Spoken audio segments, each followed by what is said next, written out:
Deep beneath the crushing weight of the North Sea, a ticking time bomb has been hiding for 80 years. It's not just a shipwreck, it's a vault of Nazi secrets, mercury, jet engines, and a dark biological agenda that could have rewritten the end of World War II. Today, we're going inside the hull of U-864 to uncover the discovery that shocked the world. The nets of Fiji. For decades, the fishermen off the coast of Fiji, Norway, told stories of a ghost in the water. It wasn't a legend of spirits, but a practical nightmare. Their nets, expensive and vital for their livelihood, were being snagged and shredded by something massive nearly 1,500 feet below the surface. In 2003, the Norwegian Coastal Administration decided they had heard enough. They sent down a remotely operated vehicle, or ROV, a high-tech robotic drone equipped with powerful halogen lights and 4K cameras. As the drone descended, the temperature plummeted, and the blue light of the surface faded into a pitch-black abyss. Then, the sonar pinged. A massive metallic silhouette appeared in the silt. This wasn't just a rock formation. As the ROV's lights cut through the marine snow, the unmistakable shape of a conning tower emerged. It was a submarine, split in two, resting like a broken toy in a graveyard of mud. But this wasn't an ordinary wreck. This was U-864. A Type IXD-2 monsoon boat, the long-range giants of the Kriegsmarine. When the footage reached the surface, the researchers didn't cheer. They froze. Because surrounding the shattered hull were hundreds of metallic flasks, partially buried in the sediment. The sensors on the drone began to spike. The mercury levels in the water were off the charts. They weren't just looking at a tomb for 73 sailors. They were looking at a massive environmental disaster waiting to happen. The ghost of Operation Caesar. To understand why U-864 was at the bottom of the North Sea, we have to go back to February 1945. The Third Reich was a dying beast, backed into a corner by the Allies on one side and the Soviets on the other. Berlin was crumbling. But in the minds of the Nazi High Command, there was still a Hail Mary pass, a desperate alliance with Imperial Japan. This was Operation Caesar. The mission was simple but terrifying. Transfer Germany's most advanced technological achievements to Japan so they could keep the Americans occupied in the Pacific, hopefully buying Hitler enough time to finish his vengeance weapons.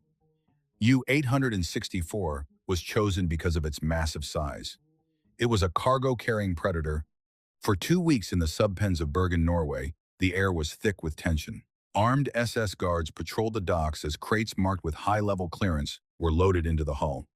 The crew, led by Ralph Reimar Wolfram, knew this was a one-way trip. They were carrying the literal future of warfare. 67 tons of liquid mercury were placed in the keel as ballast. To the casual observer, it looked like industrial material.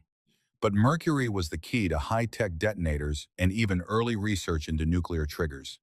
But the mercury was just the tip of the iceberg. Hidden in the storage compartments were the blueprints for the Messerschmitt Me 262, the world's first operational jet fighter. 2 complete junkers, Jumo 004 engines, were stuffed into the cramped quarters, along with optical sights that could track targets with terrifying precision. U-864 was a tech transfer boat, a floating library of destruction. The Silent Stalker. While Captain Wolfram was preparing to dive into the deep Atlantic, he had no idea that his every move was being watched not by eyes, but by ears. In a bunker in Bletchley Park, British codebreakers had cracked the Enigma messages regarding Operation Caesar. They knew a special cargo was heading for Japan. The Royal Navy didn't send a fleet, they sent a hunter. HMS Venturer, commanded by the 5-year-old Lieutenant James Launders. Launders was a mathematical prodigy in a captain's uniform. His submarine, the Venturer, was smaller and faster, but it was at a disadvantage. U-864 was a beast of the deep. On February 9th, 1945, the two predators entered a deadly dance off the Norwegian coast. This is where history gets legendary. Usually, submarine warfare involves a sub attacking a surface ship, but Launders was about to attempt the impossible. A submerged, on-submerged kill. Neither captain could see the other.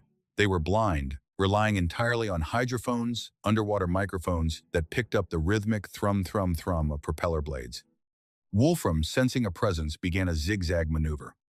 This is a standard evasive tactic meant to throw off a torpedo's path. But Launders did something brilliant. He didn't just fire, he sat and listened. For 3 hours, he plotted the Germans' movements on a chalkboard. He realized that Wolfram's zigzag followed a predictable mathematical pattern.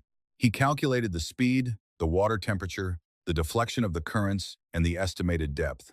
At 12:12 p.m., Launders gave the order: Fire 1, Fire 2, Fire 3, Fire 4. He fired a spread of torpedoes at different depths and angles, creating a net of explosives that Wolfram couldn't swim out of. For 58 years, U-864 rested in the silt, a steel tomb guarded by the crushing pressure of 1,500 feet of seawater. In 2003, when the robotic drone finally slipped its camera through a jagged tear in the pressure hull, researchers at the surface held their breath.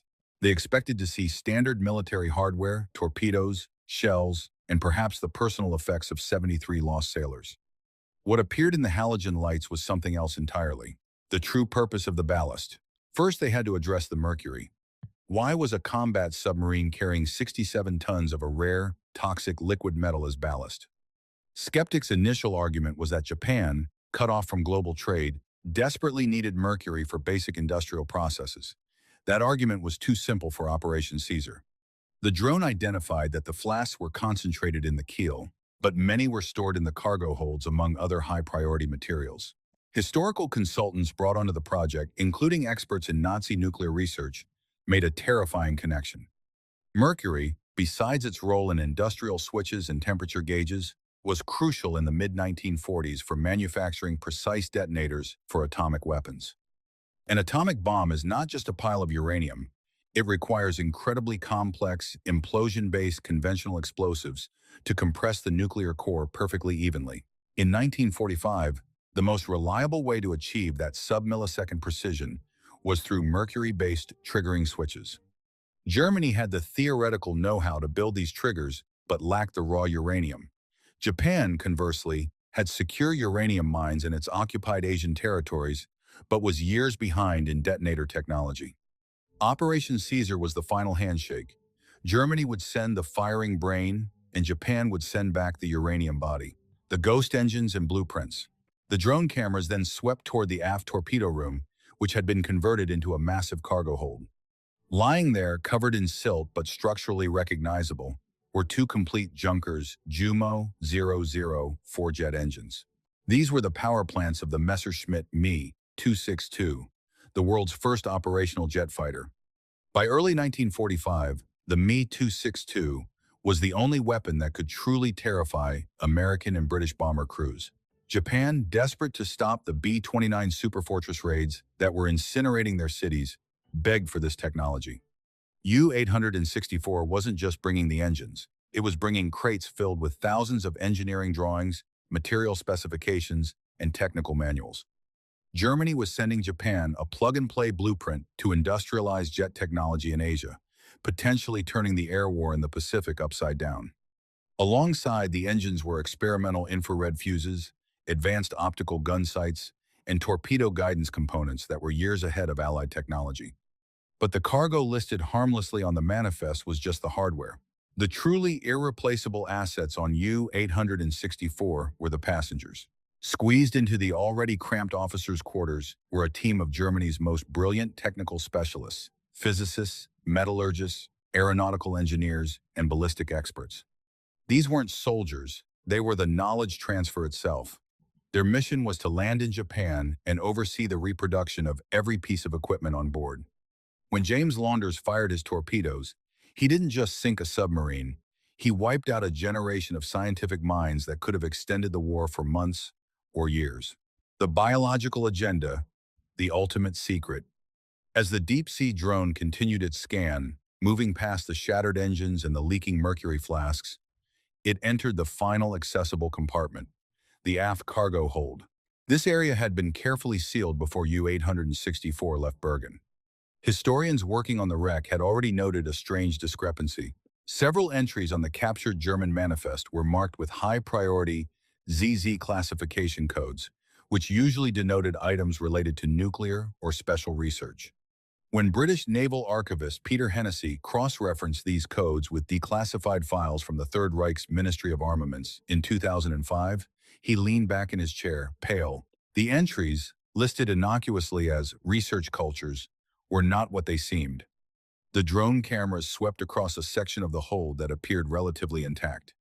Lying among standardized crates were metal containers unlike anything else on board. They were smaller, carefully nested in specialized shock-absorbing frames, and bore the distinct markings of a specialized bioresearch facility. These were not standard supply items. They were biological weapons. The ROV pilot operating the drone, a deep-sea contractor named Lars Grindel, reported that when the camera hit this specific section of the aft cargo bay, he saw containers that did not appear on any salvage brief. Grindel reportedly radioed the surface ship and told his supervisor they needed to pull back and get a military specialist on the line immediately. Germany had been aggressively developing biological weapons since the mid-1930s. Despite Hitler's public statements that he would never use such weapons, the Third Reich had a massive, well-funded program. Researchers at facilities like the Posen Institute tested anthrax, anthrax B, botulism, cholera, and the plague on concentration camp prisoners. They had already built bombs designed to spread these infectious agents over wide areas, and plans were in place to contaminate Allied water supplies. In February 1945, with the Reich collapsing, they decided to share this devastating know-how with their last remaining ally. This matters because Japan already had its own horrific biological weapons program, the infamous Unit 731 based in occupied Manchuria. Unit 731 had spent years conducting gruesome experiments on living human subjects, mostly Chinese prisoners. They knew how to create biological weapons. They had already dropped plague bombs, ceramic casings filled with plague-infected fleas on several Chinese cities, and had poisoned water supplies. What Japan lacked was Germany's advanced methods for industrial-scale production, and crucially, Germany's advanced research on effective aerosol delivery systems. Japan knew how to make the poison, but Germany knew how to make it spread across an entire battlefield. U-864 was carrying the missing link, cultures of highly virulent anthrax, along with extensive documentation detailing Germany's mass production techniques and aerosol dispersion technologies. Germany was sending Japan everything it needed to industrialize its bioweapons capability. It was a trade of nightmares, meant to turn the Pacific into a contaminated wasteland where no invading force could survive. James Launders's torpedo didn't just stop a shipment, it prevented the synchronization of two of the most evil research programs in history. When the smoke cleared over the North Sea in February 1945, and the churning bubbles from the shattered U-864 finally subsided, a new kind of battle began, a battle for silence. For nearly 60 years, the exact location and the true nature of U-864's cargo remained one of the most guarded secrets of the British Admiralty and the burgeoning intelligence communities of the West. Immediately after the war, British naval intelligence recovered the Enigma decrypts that had led them to the HMS Venturer. They realized they hadn't just sunk a transport boat, they had intercepted a technological ark. But as the dust settled on World War II, a new shadow was falling over Europe, the Iron Curtain. The United States and Great Britain were suddenly in a desperate race against the Soviet Union to scavenge the remains of Nazi Germany's advanced research. This was the birth of Operation Paperclip. The goal was simple: ignore the war crimes, forget the atrocities, and secure the scientists. They wanted the men who designed the V-2 rockets, the jet engines, and most sensitive of all the biological and chemical weapons. If the public had found out in 1946 that a Nazi submarine filled with anthrax and nuclear components had been intercepted, the pressure to publicly trial every scientist involved would have been overwhelming. But the West needed those scientists to build their own Cold War arsenals. So, the file on U-864 was stamped top secret and buried in an archive where it was meant to stay forever. They didn't want anyone asking where the research cultures from the Posen Institute ended up, or why certain German bioweapons experts were suddenly living in quiet suburbs in Maryland or Wiltshire. The optical equipment lie. For decades, the official manifest of U-864, at least the version available to the public, was sanitized. The 67 tons of mercury were listed, but the more sensitive items were obscured. The uranium oxide was listed harmlessly as optical glass components or research ballast. The jet engines were described simply as mechanical parts. It wasn't until the late 1990s, as declassification laws began to peel back the layers of the early Cold War, that researchers like Dr. Magni Holland started finding the ZZ classification footnotes in the original German documents. These footnotes pointed to a terrifying reality. The Allied High Command knew exactly what was on that boat the moment it hit the seafloor. They chose to leave it there, not because it was safe, but because the truth was too politically toxic to handle. The modern nightmare. Fast forward to 2003. When the Norwegian Coastal Administration finally confirmed the wreck's location, they expected a historical curiosity. What they got was a multi-billion-dollar environmental and diplomatic crisis. The drone footage confirmed that the steel flasks containing the 67 tons of mercury were failing. Mercury is an incredibly dense liquid metal. In its elemental form, it's dangerous. But when it reacts with seawater and bacteria, it undergoes a process called methylation. It turns into methylmercury, a potent neurotoxin that moves up the food chain. The U-864 wreck sits right in the heart of some of the most productive fishing grounds in the North Sea. If those 67 tons were to spill all at once, or even continue leaking at the current accelerated rate, it would devastate the Norwegian fishing industry and poison the marine ecosystem for centuries. The Norwegian government found themselves in an impossible position. Raise the wreck or bury it, the salvage paradox. Salvage experts from around the world were brought in to consult. The problem is that U-864 is broken into two massive sections, and the hull is extremely fragile after 80 years of corrosion. If they try to lift the sections, there is a high probability the hull will collapse, rupturing all 1,800 mercury flasks simultaneously. It would be an environmental dirty bomb at 1,500 feet. On the other hand, the sarcophagus option covering the entire wreck in a massive mound of specialized sand and rock to seal it forever is equally controversial. Critics argue that the mercury will eventually find a way out, and the biological containers, if they truly exist in the aft hold, might survive the burial only to leak later. This is where the biological weapons discovery changed the math. If U-864 was just carrying mercury, a standard salvage might be possible. But if the hull contains anthrax spores, the risk level skyrockets. Anthrax is incredibly resilient.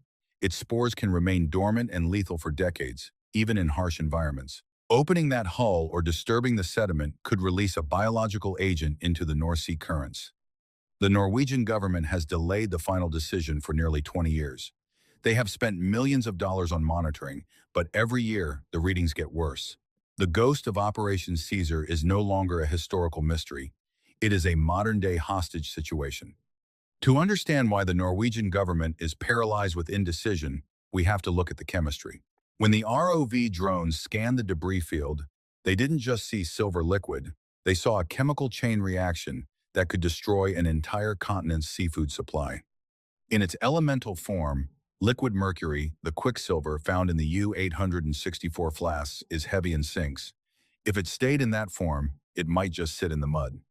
But the North Sea is a living laboratory. At 1,500 feet, specific types of anaerobic bacteria live in the silt surrounding the wreck. When these bacteria eat the leaking mercury, they convert it into methylmercury. This is the most dangerous form of the element. Unlike liquid mercury, methylmercury is bioavailable, meaning it can be absorbed by living tissue. It enters the smallest plankton, which are eaten by small fish, which are eaten by the cod and mackerel that Norway exports to the world. This is known as biomagnification. By the time that mercury reaches a human dinner plate, its concentration can be millions of times higher than it was in the water around the submarine.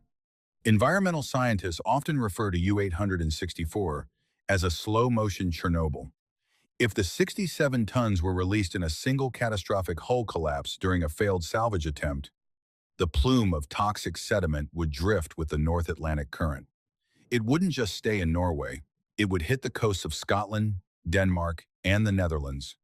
This is why the technical debate isn't just about picking up a boat. It's about preventing a transgenerational neurological crisis for the entire North Sea basin. The engineering of the Stormbird, the Junkers Jumo 004. The drone footage of the two jet engines in the cargo hold was a holy grail moment for aviation historians. These were the Junkers Jumo 004 engines, the heart of the Messerschmitt Me 262, also known as the Schwalbe, Swallow, or Sturmvogel Stormbird. Why did Japan need these specific engines? By 1945, Japan was attempting to build its own jet, the Nakajima Kika. While it looked like the Me 262, the Japanese were struggling with the metallurgy of the turbine blades. Jet engines run at extreme temperatures that melt standard steel. Germany had developed hollow vane turbine technology, allowing air to cool the blades from the inside. U-864 was carrying the exact metallurgical formulas and the specialized molds required to cast these blades. If those crates had reached Japan, the Kika could have gone from a prototype to a mass-produced interceptor.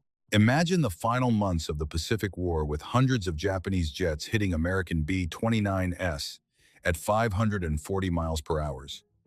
The kamikaze threat would have been replaced by a supersonic threat. The drone's discovery of these engines confirmed that the Axis alliance was far more integrated than previously believed. The human cost, the 73 souls of U-864. Behind the Mercury, the jets, and the Anthrax, there were 73 men. The ROV drones, while scanning for cargo, also captured the haunting remnants of daily life. A boot, a shattered porcelain coffee mug, and the twisted remains of a bunk frame. The man at the center of this tragedy was Captain Wolfram. At 32 years old, he was a rising star in the Kriegsmarine. He wasn't a fanatic, he was a professional sailor tasked with an impossible mission.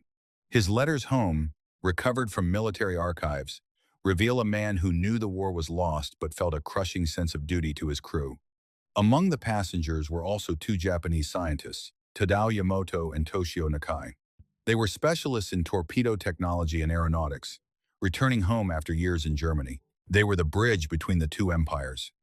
The drone footage of the officers' quarters, now filled with silt, is a grim reminder that these men were literally sitting on top of 67 tons of poison and a cache of biological weapons when the torpedo struck.